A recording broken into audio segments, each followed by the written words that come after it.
Welcome to this week's deck study. We are going to look at today the brand new deck from Dan and Dave, the Voltige Deck. This is their newest one. It came out a couple weeks ago. I just got mine last week and I've been looking at it. There's a lot in here. Just to warn you, this is going to be a long deck study. There's a lot of information I want to get to. So if you want to fast forward, rewind, watch it in parts, feel free to do so. But again, there's a lot in here, so let's get into it right away without wasting any more time. Voltige is a French deck, or it was designed by French designers, and it's got a French motif. Voltige itself, the word, is French for aerobatic, so there's an air theme. There's a lot, obviously the hot air balloon here, there's a lot of birds as well inside the deck, so there's the background on that. The deck was designed by Henri de Julien and Jacques Denain. I hope I'm pronouncing those names correctly.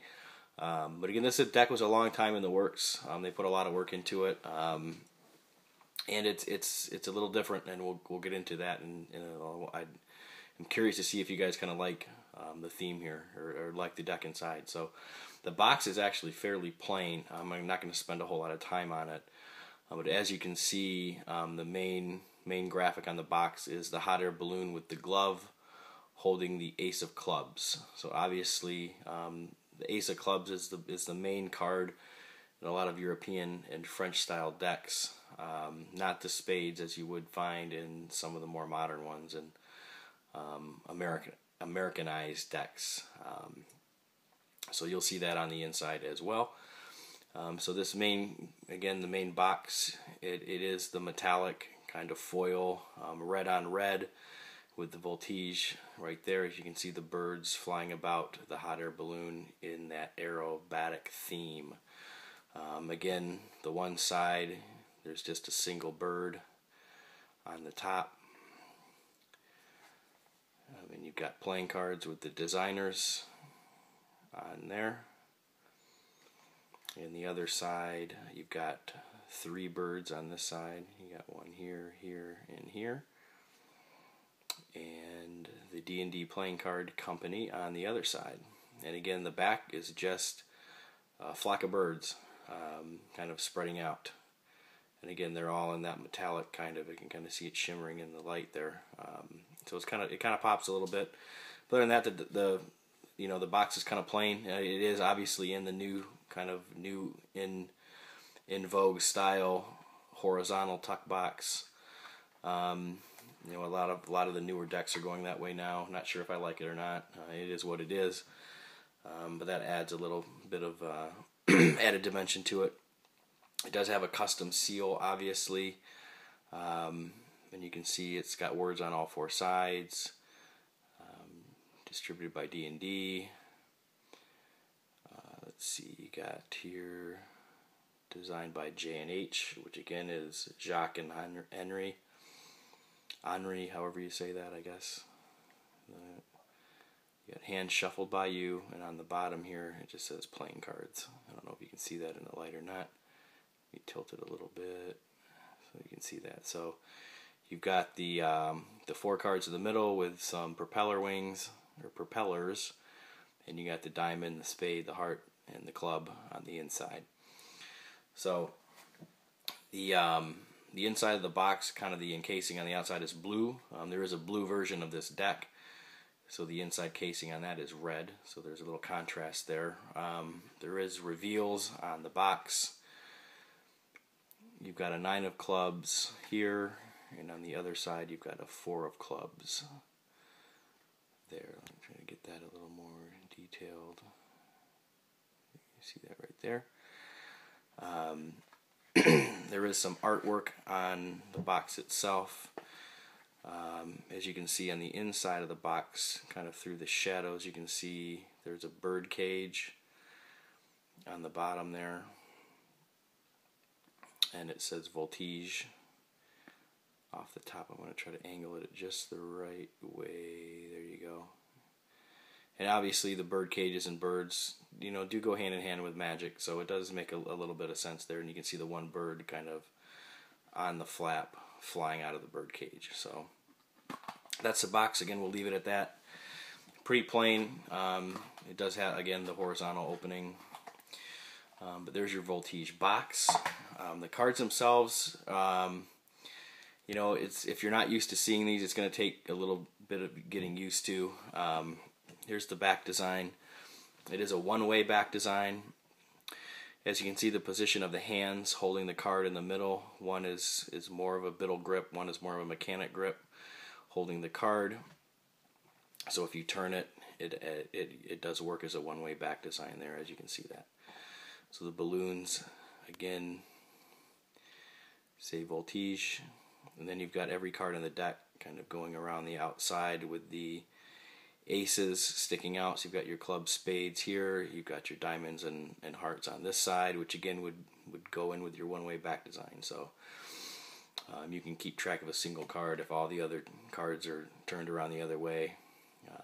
You know, you could use that as finding a spectator's card with this deck. So it's got a thick white border, again just plain red coloring, nothing special here. The back design for me is just kind of you know, it's not the greatest, it's not the worst. I do think they could have done a little more with it, and again with the one-way-ish back design, you know, it's not the best, but it's definitely not the worst either. So that is your Voltige back design. You do get several cards, informational cards only. You don't get any bonus double backs or blank ones. The first card here is your main graphic Voltige balloon with the birds, and there's a French saying on the top. That first phrase means the walking body. The bottom phrase, I'm not exactly sure of the 100% translation, but it is something along the lines of, "in one mind, fluttering like a bird." So if you guys know the exact translation, I'd like to know, but that's what I could figure out from my little bit of research. So the walking body and one mind fluttering like a bird is what that kind of translates into, just for your information. So there's that. The second card you get is breaks down the 52 card deck and how it is set up according to the Gregorian calendar. It's an informational card only, and I'm just going to kind of scroll through it. As you can see, some of the basics. 52 cards, 52 weeks, 4 suits, 4 seasons, so on and so forth. All the points in the deck add up to 365 days in the year.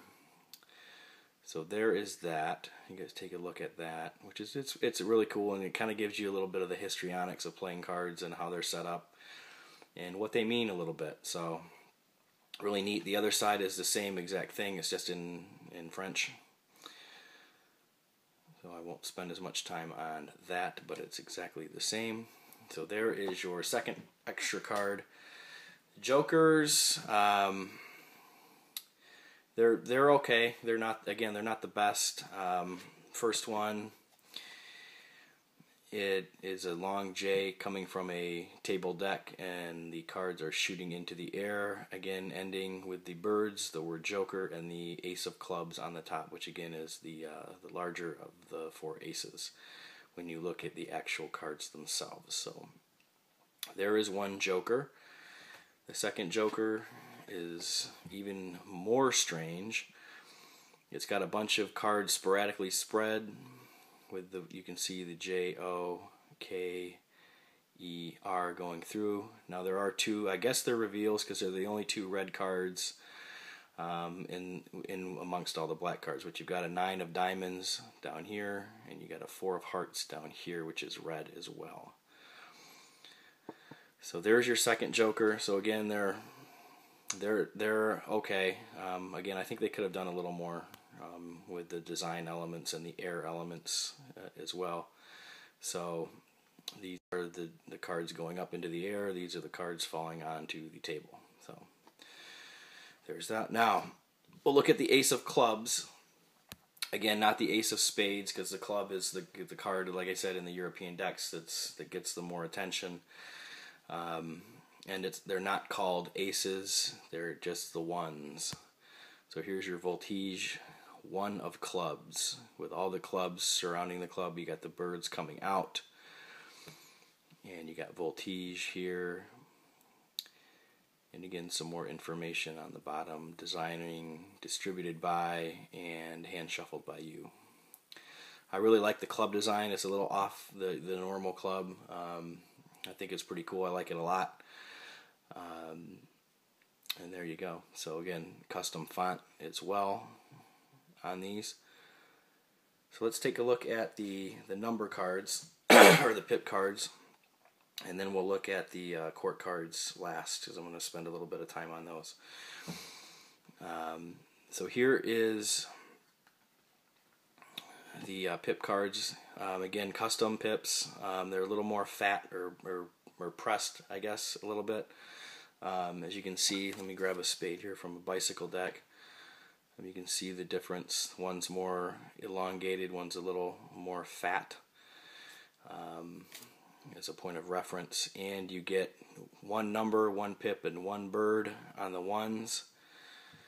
The twos, you get two birds, and again, that does say two of spades. You get three of spades with three birds, so on and so forth. Now here's your four design.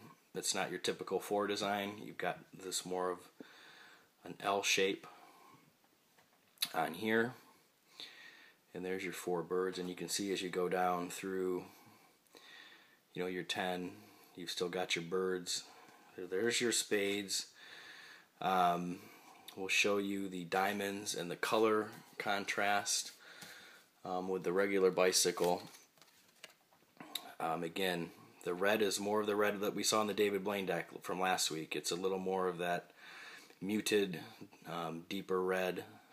Again, then we saw that in the Venom deck as well. I like that red a lot. I like it better than the bright red. It just looks a little sharper for me. And again, all of it states what the card is on it. And again, there's your oddball 4. And those are pretty much the number cards. And again, all the aces are ones. So just keep that in mind as well. And here's your club. Again, I really like the club design. I think that's a really sharp club. I like it a lot. So let's look at the court cards. They're really interesting. They've got one little design flaw, but here they are. They remind me a little bit of the Jack Sellers court cards, and they all have a name attached to them. And these are real people, and that existed in history. And we'll kind of go. I'm going to show you all the kings. I'm not going to go through all the other ones, but I encourage you guys to look up the origins of playing cards to find out who these actual people really are and how they they're the same as in, you know, a normal English deck that you'd see. But here's what I'm talking about as far as the design flaw. They've got this border cutting off a larger pip right next to a smaller pip, as you can see in the corner, and it really, my eye just goes right to it. I'm not sure why they did that. I would have rather seen them just maybe enlarge the smaller one a little bit and taken that one out, so this kind of hard edge gets erased out of there. But I really like the borderless look of the cards themselves, except for that one little flaw, and it's very distracting to me. But the artwork is absolutely incredible. I love the artwork. The colors are phenomenal. These are some of my favorite court cards, you know, minus that little thing there. So I'm just going to scroll through some of these. As you can see, really nice. This is Lancelot from the Knights of the Round Table, by the way. I'll give you that clue. The Jack of Clubs and the Queen.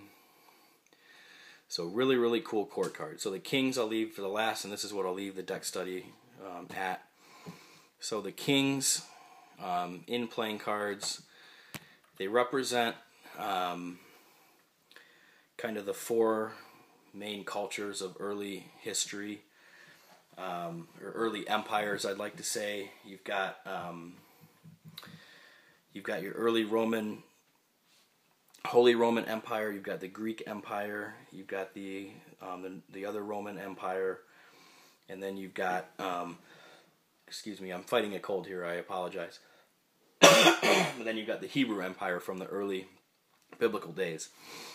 So the King of Spades represents the Hebrew Empire, and it is King David from the Bible, and this is the King and the King of Spades, and all the decks are the same person, but they just have a different representative as far as the artistry goes. So there's your King of Spades. You got Charles the Great is the King of Hearts, and his name is on there. And then again, the names are on all the cards, so you can look it up and do some reference. And again, I encourage you guys to do that. Alexander the Great is the King of Clubs. You can see that there, and which is really cool again. And again, the artwork on this is just amazing. And look at the detail in the faces; it's really incredible. And last but not least is Julius Caesar, the King of Diamonds. So again, these are all, real historical people that have equated to the deck, which I really like that in this deck. It was really a cool feature how they put the names on there. It encouraged me to kind of look it up and do some research. And again, I encourage you to do the same thing. And again, this deck is the handling. It's obviously a Dan and Dave deck, so it's going to handle amazing. It's a thinner, lighter card stock. Unlike the some of the cards we've looked at in the recent, like the Boardwalk Papers and the Owl Eyes, it's a lot thinner. Again, more closer to an illusionist type card. But again, it's a really cool, interesting deck. Again, probably not anything you're going to perform with. Collectors only on this one, but definitely pick it up.